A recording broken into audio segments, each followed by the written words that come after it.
Секе, жаңа өзіңіз айттыңыз, жалпы көз ашық, көкірегі ояу азаматтардың біразы біледі. Биыл шынында экономиканың көрсеткіші, оның ішінде бюджеттің кіріс бөлігі қиындықтар туғызып жатыр.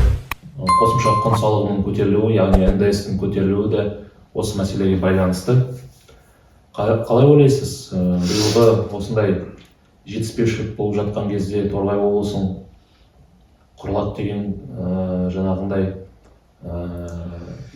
пікір жүзеге асуы мүмкін.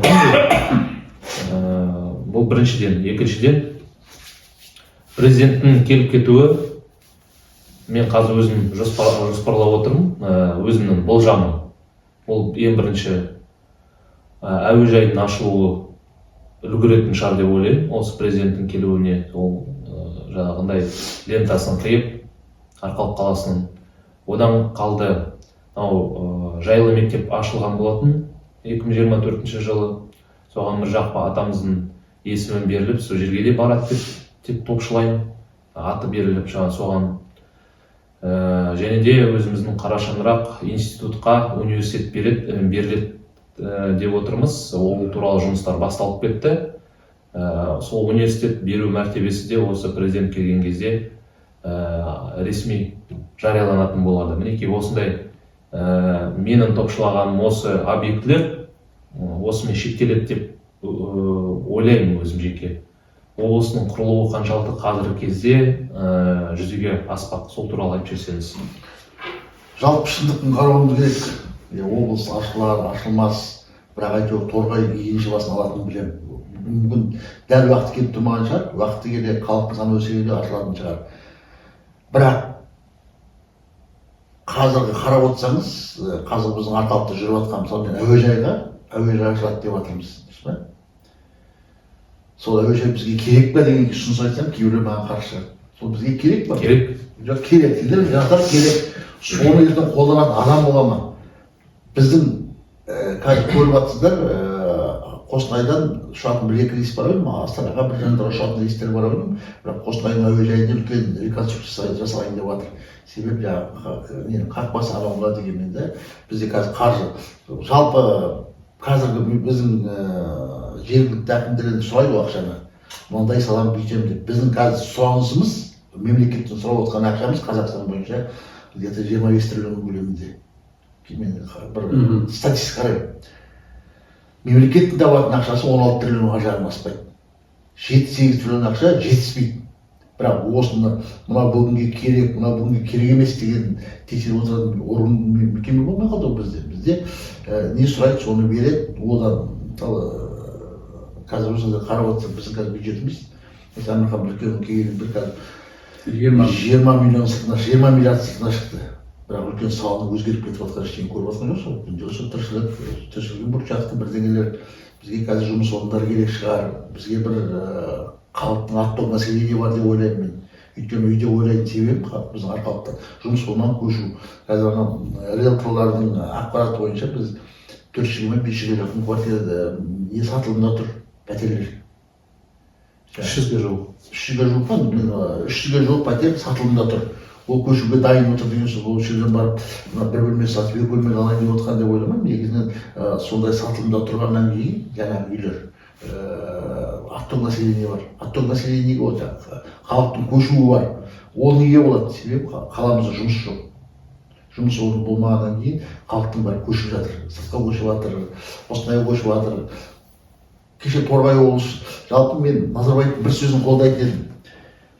Шерхан Мұртаза бір Назарбаев мынандай бір сұрақ қойды. Біреудің есінде ме, есінде емес, мынандай болған.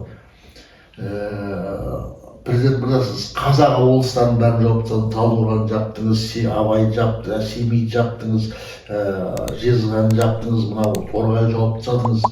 Біз қазақтың ауылына қалып жатырмыз дегенде, сонда Шерхан Мұртазаға кім Нұрсұлтан Әбішұлы былай деген. Шерхан аға, бұны сізге мен жұрттың жайып түсіндіру емес шығар. Қазір мен Торғайынды ашайыншы деді. Торғайынды ашайыншы. Қолымызда қазір біз Москваға отқан жоқпыз. Қостанай қазақтанған, сонда көшкен Қостанайдың қазақтарының барлығы еліне қайтып көшіп кетеді. Анау семей жапты дейді, семей жапқа Өскеменге көшіп барған қазақтар қайтып артына көшіп кетеді. Бұл да бір саясат болуы мүмкін, түсіндіңіз бе? бірақ енді бұның екінші жағы, кешегі Торғайдан көшіп барған, осы еліміз Торғай жабылғаннан кейін Қостанайға көшіп барғандар, Астанаға көшіп барғандар қазақ болып қалыптасып қалды, ал Қостанайға көшіп барғандардың бәрі орысқа жүзіп кетіп жатыр. Онда толық себеп бар деп ойлаймын. Себебі егер ақпарат шын болса, Қостанайдағы жалғыз қазақ тілді балабақша жабылу деген бұл қасірет қой. Енді ол шынайы емес деп ойлаймын. Енді жоқ, сонда қынады ғой. Шынайы болсын болмасын, бұл арандатушылық болсын да, бірақ енді осындай бірдеңе, бірақ негізінен Қостанайда көшеде қазақша сөйлеген адам көрмейсіз. Астанада барша Қостанайда соңғы жылдары қазақтыланып жатыр. Біз орыстарға жұтылып кетіп жатырмыз, өзге өйткені бұл мемлекеттік жүргізіп жатқан саясаттың арқасында деп ойлаймын. Біздің қазір іс қағаздардың мемлекеттік тілде жүрмеу, аудармамен жүру, осының бәрі осыған алып келеді. Жалпы мысалы сіз жаңағы біздің институт туралы, университет туралы айтып қалдық, университет болады деп. Әрине қазір бізге нақты мамандар керек, нақты мамандар, ауыл шаруашылығы мамандар жетіспейтін. Бізге мысалы университет болу үшін оның техникалық базасы болу, дұрыс па? Сіздің кеше сатып алған 110 миллион сатып алған неміздің, ғимаратымыздың биылға көктемдік несі жоқ, жоспары жоқ.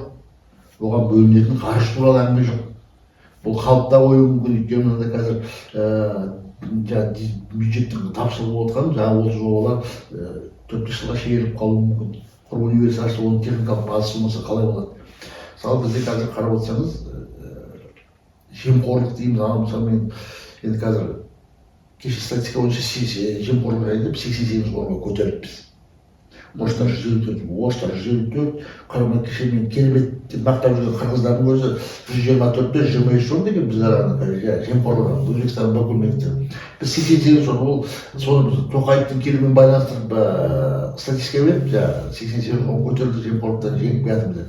Бірақ біздегі жемқорлықтың көптеген белгілері, біздің еліміз дамып келатқан сол. Мысалы керек емес бағыттар бар, қазір бір ауылдарды айтсаң атын, сол ауылдың ауылы түрегелен. Мысалы керек емес жерлерге біз ақша бөліп жатқанымызды бәріміз білеміз, дұрыс па? Мысалы менің ойым оптимизацияға баруымыз керек деп ойлаймын. Өйткені мемлекеттің ақшасын үнемдеу үшін оптимизацияға бәрі баруымыз керек. Өйткені халық саны жоқ болса, бала туу көрсеткіші төмен болса, біздің болашағымыз жоқ болса, қазақтың кеңтас орталықтамыз ғой, біздің жерімізді шет границаға ешкім алып кетейін деп отқан жоқ.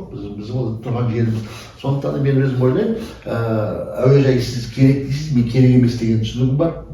Өйткені салымыздың керемет әуежай болсыншы, бірақ содан күнде ұшып жататын самолет бола ма, күнде ұшып бір жаққа барып жатады. Ол онда жаңағыдай рейске қоятын бюджетке салмақ салмай, қалтасынан адам өз ақшасын алып ұшып кету керек, дұрыс па? Біз пойызымыз Қазақстанның көп маршруттары дотациялық аға. Ол Қостанайда да болсын, ол басқа, ол бізде дотациялық болғаннан республикадан түскеннен кейін ол бізге не пайдасы дейді, мен сізге айтайын. Кеше біз сендер өздерің көтердіңдер, дұрыс па? Біз анау арқалықпен Қостанайға қатынайтын вагондардың сапасын айттыңыздар, дұрыс па?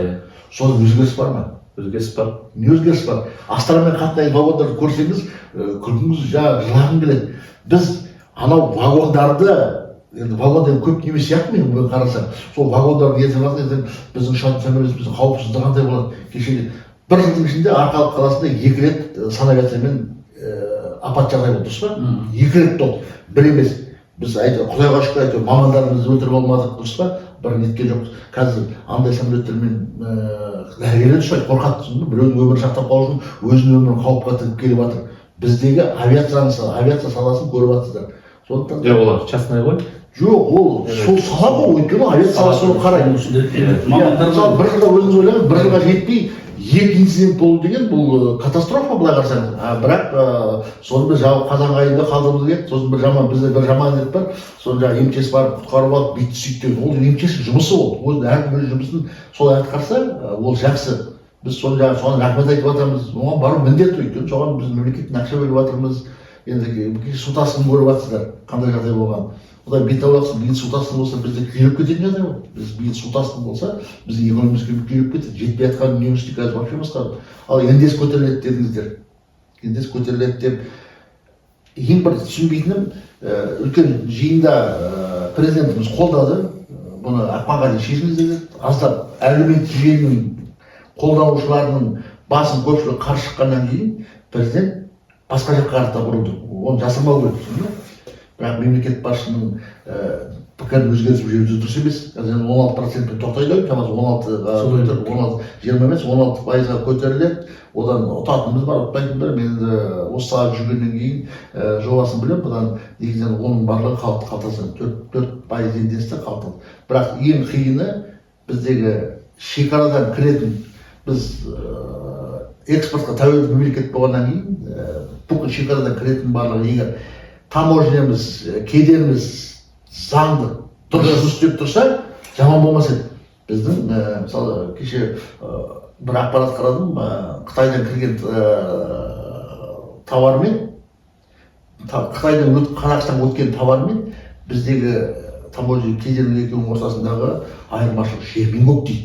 Ол баяғыдан бар еді. Оның барлығы не? Ол көлеңкелік экономика. Көлеңкелік экономика болған жерде қандай индекс көтерсең де халыққа салмақ түседі. Мен жалпы өзім индекс туралы ойым сол. Ал бірақ бүйтіп отыра беріп, бізге бәрі бере бер деп үкіметке қарап отыра беріп, ол да бір дұрыс емес.